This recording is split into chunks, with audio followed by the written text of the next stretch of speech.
தமிழ்நாடு, தமிழகம், தமிழியம் என்ற இந்த சொற்களில் தமிழ் என்பது மொழியை குறிப்பதாகவும், தமிழ்நாடு என்பது நிலத்தை குறிப்பதாகவும், தமிழகம் என்பது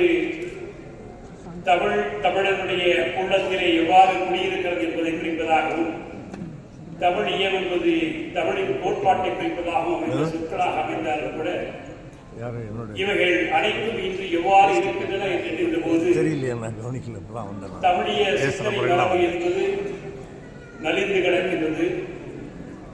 தமிழகத்திலே தமிழர் நாளிலே தமிழ் இல்லை. தமிழ்நாடு என்கின்ற நிலம் அடிமைப்பட்ட ஒரு நிலமாக இருக்கிறது.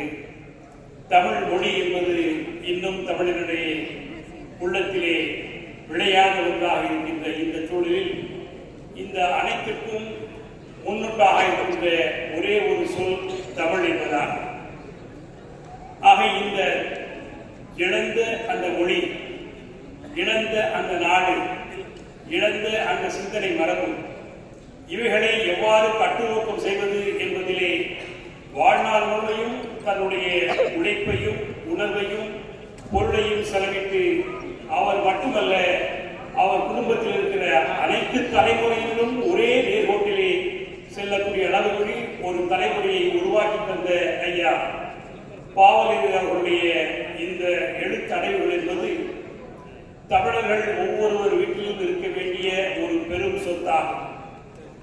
இந்த நிகழ்விலே கலந்து கொண்டிருக்கின்ற பல்வேறு பேரறிஞர் பெருமக்கள் எல்லாம் காலையிற்கு உரையாற்றியிருக்கிறார்கள். ஆனால்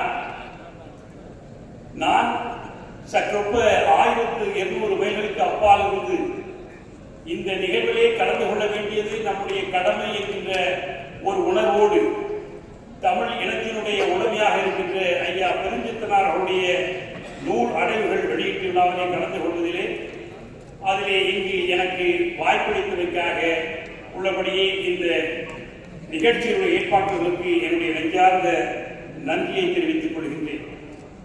இன்று காலை முதல் பாவலர் என்கின்ற அந்த பெரும் அரிமாவை பற்றி பேசுகின்ற பொழுது அடிக்கடி இங்கே உச்சரிக்கப்பட்ட பெயர்கள் புரட்சி கவிஞர் பாரதிதாசன், தந்தை பெரியார், பாவாணர், இப்படி நாம் வரிசையாக அடுக்கிக் கொண்டே போகின்ற பொழுது தந்தை பெரியார் அவர்களுக்கு பெரியார் என்ற பட்டத்தை சூட்டி மகிழ்ந்தவர்கள் அங்கே தமிழினுடைய வீராங்கனைகளாக இருந்த பெண்கள்.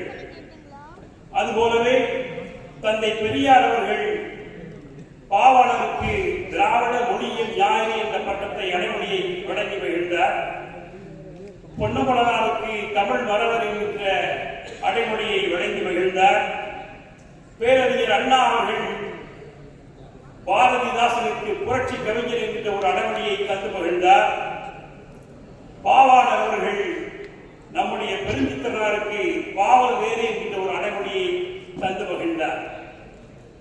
இந்த நேர்கோட்டை சரியாக எவனவன் புரிந்து கொள்கிறார்களோ, யார் யார் சரியை இதை புரிந்து கொள்கிறார்களோ, இந்த தொடரி என்பது, இந்த இணைப்பு என்பது, அதுதான் தமிழ் தேசியம் என்பது, அதுதான் திராவிடம் என்பது, அதுதான் தமிழ் சிந்தனை மரபு என்பது, அதுதான் தமிழ் கோட்பாடு என்பது, அதுதான் தமிழர் விடுதலை என்பதை புரிந்து கொண்டால் எந்தவித குழப்பமும் யாருக்கும் இருக்காது. ஆனால் இன்று தமிழை பேசினால் தமிழ் தேசியம் பேசிக் கொண்டிருக்கின்றார்கள். சிலர் திராவிடம் என்னால் என்ன என்று அறியாமலேயே திராவிடம் பேசிக் கொண்டிருக்கின்றார்கள்.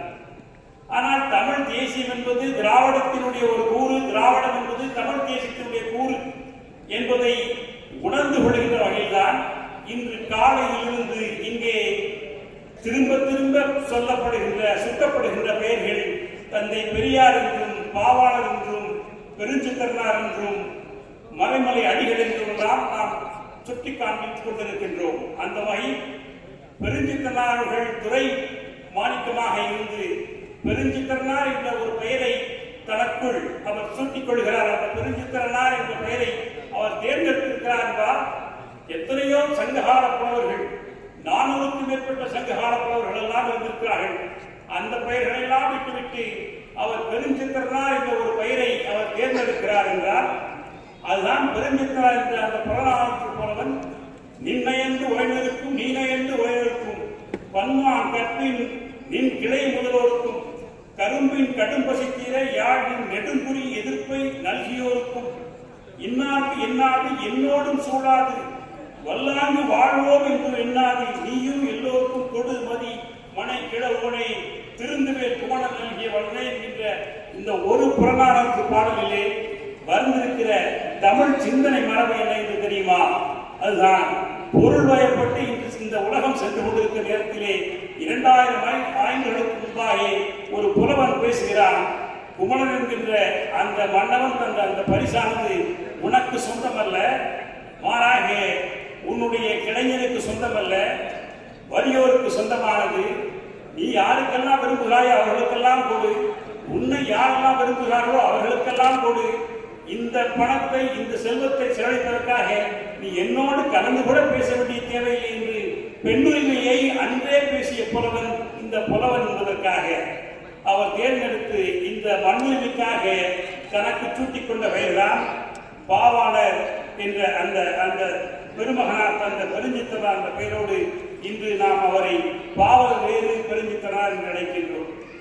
பாரதிதாசன், பாவாணர், பெரியார், பெருஞ்சித்திரனார் என்கின்ற இந்த 4 பேர்களில் என்னுடைய நல்வாய்ப்பு என்பது என்னுடைய மாணவ பருவத்திலேயே தந்தை பெரியார் அவர்களை மிகச் சிறு வயதிலேயே நான் சந்தித்து உற்சாகின்ற வாய்ப்பு எனக்கு கிட்டியிருக்கின்றது. அதுபோலவே நம்முடைய பெருஞ்சித்திரனார் அவர்கள் நாங்கள் மும்பையில் இருந்தால் கூட மும்பையிலே இருக்கின்ற இளைஞர்களை தேடி வந்து பார்க்க வேண்டும் என்கிற உணர்வோடு அங்கு வந்து எங்களை கண்டு சென்றனர். ஆக பாரதிதாசன் அவர்களை நான் நேரடியாக பார்ப்பதோ பேசியதோ கிடையாது. பாவாணர்களை பார்க்கின்ற வாய்ப்பு எனக்கு இல்லை. காரணம் 50 ஆண்டுகளுக்கு முன்பாகவே நாங்கள் எல்லாம் மும்பைக்கு குடிபெயர்ந்தவர்கள் அல்ல, குடிபெயர்ந்தவர்கள். ஆனால் தந்தை பெரியாரையும் பெருஞ்சித்திரனாரையும் பார்க்கின்ற பேசுகின்ற வாய்ப்பு எங்களுக்கு கிடைத்திருக்கிறது என்றால் இந்த 4 2 மட்டுமே மக்களை தேடி சென்றார்கள். எனவே நாங்கள் பார்த்திருக்கிறோம். அந்த வகையில் தான் தந்தை பெரியார் அவர்களோடும் பெருஞ்சித்திரனார் அவர்களோடும் எங்களுடைய தொடக்கமானது, எங்களுடைய கொள்கை உறவானது, எங்களுடைய சிந்தனையானது விரிகின்ற ஒரு நிலையை நான் காண்கின்றேன்.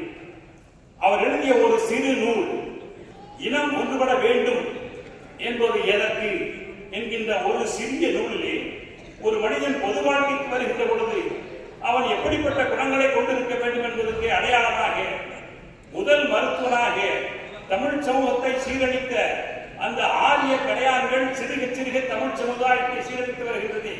தமிழனுடைய சிந்தனை மரபுகள் மறைந்து வருகின்றது. இவைகளை சரி செய்வதற்கு ஒரு சரியான ஒரு மருத்துவனாக வந்து தோன்றி வந்தான் நம்முடைய ஐயன் திருவள்ளுவன். அந்த ஐயன் திருவள்ளுவனுடைய வழி நின்று அவர் சொல்லிய செயல்கள், அந்த திருக்குறளுக்கு அவர் தந்த விளக்கம், திருக்குறள் மெய்ப்பொருள் உரை, செயலும் செயற்கிழம் என்கின்ற அந்த 7 இவைகளெல்லாம் கொண்டு வருவதற்கு அவர்கள் எவ்வளவு அரும்பாடுபட்டார்கள் என்பதை நான் 1980களிலிருந்தே நன்றாக அறிந்தவன். அவராகவே அச்சுக்கோர்த்து செயலும் செயற்கிழம் என்கின்ற நூலை பல்வேறு இடர்பாடுகளுக்கிடையில் அந்த நூலை வெளியிடக்கூடிய அளவுக்கு கூட அவரிடம் பொருள் இல்லாமல் இருந்து சங்கடப்பட்டு பல்வேறு நிலைகளிலே தமிழ் நிலத்திலும் சரி தென்மொழியிலும் சரி அவர் எழுதிய எழுத்துக்கள் எல்லாம் படித்து உணர்ந்தவன் என்ற முறையிலே நான் இங்கு ஐயாவுடைய அந்த பெரும் புகழ் என்பது இன்று நேற்றல்ல, நாம் சொல்லி மாறாத அளவுக்கு ஒரு மிகப்பெரிய அளவுக்கு இந்த தமிழ் சமூகத்திற்காக அவர் செய்திருக்கின்ற நன்மையாகும். இந்தியா தமிழ்நாடு என்று சொல்லுகின்ற பொழுது நாமெல்லாம் இன்று சொல்லுகிறோம் இந்திய தேசம் இந்திய தேசம் என்கின்ற காலையிலே நம்முடைய மேலாள் மத்திய அமைச்சர் அவர்கள் மிக தெளிவாக பேசினார்கள். இல்லாத ஒன்றை தேசியம் என்று சொல்லிக் கொண்டிருக்கின்றோம். தமிழ்நாடு என்கின்ற நாடு இருப்பதாக சொல்லிக் கொண்டிருக்கின்றோம். ஆனால் தமிழ்நாடு இறையாண்மை மிக்க ஒரு நாடாக இருக்கிறதா? இந்தியா என்கின்றது என்பது ஒரு தேசம் அல்ல. இந்திய தேசியம் என்பது ஒரு போலி தேசியம். இந்தியா என்பது ஒரு எல்லை கோட்டுக்குள்ளப்பட்ட நாடே ஒழிய அது ஒரு தேசம் அல்ல. தேசம் என்பது தேசிய உணர்வுகளில் பாற்பட்டது. தேசியம் என்கின்ற சொல்வது இந்தியா என்று சொல்கின்ற அந்த போலி தேசியத்தை நம்பி இன்று நம்மில் பலர் கூட பல நேரங்களிலே திருக்குறளை தேசிய நூலாக ஆக்க வேண்டும் என்று நம்மை அறியாமலே சொல்லக்கூடிய நிலைக்கு நம்முடைய தமிழனுடைய மூளையானது விளங்கிடப்பட்டிருக்கிறது. ஐயா அவர்கள் ஆசிரியர்கள் அடிக்கடி சொல்வார்கள், தமிழனுடைய கைகளிலே விலங்கு மாட்டியிருந்தால் அவனுடைய கைகளில் இருக்கிற விலங்கு அவனுக்கு கண்ணுக்கு புலப்படும். ஆனால் இங்கு நம்முடைய தமிழ் மக்கள் மத்தியிலே போடப்பட்டிருக்கிற விலங்கு என்பது மூளையிலே போடப்பட்டிருக்கிற விலங்கு. எனவே தான் என்ன செய்கிறோம், நாம் பேசுவது தமிழா என்பது கூட அறியாத அளவுக்கு இன்று நம்முடைய மக்கள் தமிழை பேசிக் கொண்டிருக்கிறார்கள். இங்கெல்லாம் மக்கள் சந்தோஷமாக இருக்கிறார்கள், யாரும் மகிழ்ச்சியாக இருப்பதில்லை. மக்கள் எல்லாம் மிகவும் பிரியமாக இருக்கிறார்கள், யாரும் அன்பாக இருப்பதில்லை. இப்படித்தான் தமிழை பேசிக் கொண்டிருக்கிறோம். எனவே அப்படிப்பட்ட ஒரு நிலையிலே நம்முடைய பாவலர் அவர்கள் செய்திருக்கின்ற பணி இருக்கிறது. அது எவரோடும் ஒப்பிட முடியாத அளவுக்கு தந்தை பெரியாரை படிக்காதவர்கள் அல்லது பாவாணரை படிக்காதவர்கள் அல்லது மறைமொழியை படிக்க இயலாதவர்கள் அல்லது மறந்தவர்கள், இவர்களெல்லாம் ஒருமிக்க ஒரே ஒரு மனிதரை படிக்க வேண்டும் என்றால் நம்முடைய பாவலர்களுடைய எழுத்தடைகளை படித்தால் அங்கே தமிழ் மொழி இருக்கும், தமிழ் இனம் இருக்கும், தமிழின உரிமை இருக்கும், தமிழ்நாட்டின் விடுதலை இருக்கும் என்கிற அளவிற்கு அந்த அனைவரையும் சேர்த்து மொத்தமாக பார்க்கக்கூடிய ஒரு நிலை இருக்க வேண்டும் என்றால் அது நம்முடைய பாவலர் பெருஞ்சித்திரனாருடைய எழுத்தடைகளிலே அடுத்த தலைமுறைக்கு இங்கு அச்சாக தந்திருக்கிறார்கள். அவர் சொல்லுகிறார், உள்ளத்தை ஒளியாமல் உலகில் பதிக்கின்றேன், உலகிற்கு ஒளியாமல் உள்ளதை சொல்லுகின்றேன், கள்ளத்தை பழகிடும் கணக்கு எனக்கு இல்லை, காசுக்கு எழுதிடும் கரவும் எனக்கு இல்லை என்று 1976 அவர் தன்னுடைய நிலைப்பாட்டை வெளிப்படுத்துகிறார்.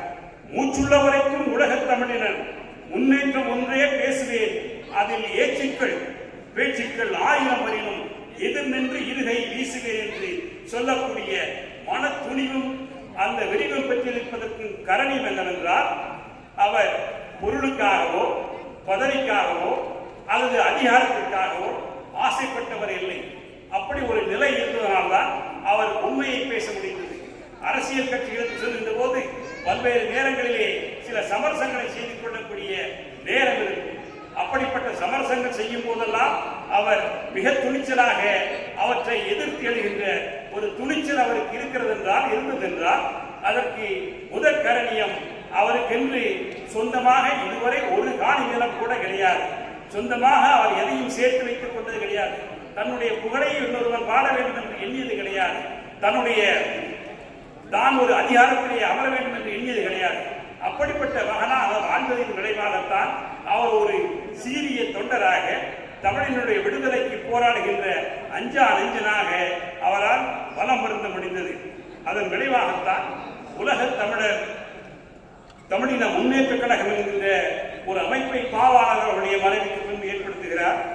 அந்த அமைப்பானது இருக்கின்ற பல்வேறு பகுதிகளிலே அரசியல் கட்சிகளில் இருக்கலாம் அல்லது பல்வேறு இயக்கங்களில் இருக்கலாம். ஆனால் உங்கள் அனைவருக்கும் இருக்க வேண்டிய கொள்கை என்பது தமிழ் இனத்தினுடைய விடுதலையாக இருக்க வேண்டும் என்பதிலே மிக ஆழமாக சிந்தித்து செயல்பட்டு எழுத்துக்களாலும் சரி, சொல்லாலும் சரி, செயலாலும் சரி தன்னை இந்த தமிழ் சமூகத்துக்காக ஒப்படைத்துக் கொண்ட ஒரு மாபெரும் மனிதனுடைய எழுத்து அடைவுகள் இன்று அடுத்த தலைமுறைக்கு இங்கே தரப்படுகின்றன. அவர் எழுதிய அந்த இட்ட சாபம் முட்டுக என்கின்ற அந்த வடிவை, அந்த பாடலை நான் பலமுறை படித்திருக்கிறேன். ஒரு தமிழ் தொண்டன் அவனுடைய சாபமானது எப்படி உண்மையாக மாறும் என்பதற்கு ஒரு எடுத்துக்காட்டாக அமைந்த இந்த பாடல் இட்ட சாபம் முட்டுக என்கின்ற இந்த பாடலாகும். இப்படிப்பட்ட பல்வேறு நிலைகளில் தமிழின் விடுதலைக்காக எப்படி தந்தை பெரியார் அவர்கள் மனிதநேயத்தினுடைய விடுதலைக்காக சமூக நீதி, சம பகிர்வு, சம ஈவு, சம நுகர்ச்சி என்கின்ற அந்த கொள்கையிலே நின்று வாழ்ந்தாரோ அதை இந்த மக்களுக்கு அந்த சமூக நீதி இதோடு நிறுத்திக் கொள்ளாமல் இந்த மக்கள் தன்னுரிமை பெற்ற மக்களாக வாழ வேண்டும் என்றால் இந்த சமநிலை பார்வையானது தேவை. அதற்கு நமக்கு கிடைத்திருக்கின்ற ஒரே தலைவர் சற்றொப்ப 2000 ஆண்டுகளுக்கு பின்னாலே தமிழ் சமூகத்தினுடைய ஒரு மருத்துவராக நமக்கு கிடைத்திருக்கின்ற தலைவர் தந்தை பெரியார் என்று பறைசாற்றி அவருடைய கொள்கைகளை உள்வாங்கி, தனித்தமிழ் இயக்கத்தினுடைய கொள்கைகளை உள்வாங்கி, பாவாணருடைய தனித்தமிழ் நோக்கங்களை உள்வாங்கி ஒருமித்த குரலாக ஒலித்த ஐயா பாவலேறு பெருஞ்சித்திரனாருடைய நூல் அடைவுகளில் வருவது உள்ளபடியே பாராட்டத்தக்கதற்கு மிகவும் பாராட்டத்தக்கது. இந்த நூல் ஒரு மிகப்பெரிய அளவுக்கு ஒரு வெளிநாடுகளில் இருந்து வருகின்ற நூல்கள் எவ்வாறு மிகச் சிறந்த முறையிலே வருகிறதோ அவ்வளவு சிறந்த முறையிலே அச்சிட்டு தந்திருக்கிறார்கள். எனவே இந்த நூலை இத்தனை மிகச் சிறப்பாக ஏற்படுத்தியிருக்கின்ற தந்திருக்கின்ற இந்த நூல் அமைப்பு குழுவினருக்கும் குறிப்பாக அருமை சகோதரர் பொழிவர்களை என்னுடைய நெஞ்சான பாராட்டி மும்பை தமிழர்கள் சார்பாக இந்த நூல் ஒவ்வொரு தமிழருடைய வீட்டிலும் இடம்பெற வேண்டிய நூல் என்று சொல்லி இந்த வாய்ப்புக்கு நன்றி கூறி இடம் சார்கிறேன். நன்றி, வணக்கம்.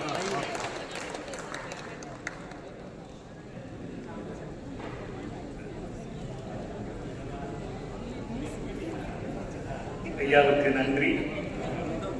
அடுத்ததாக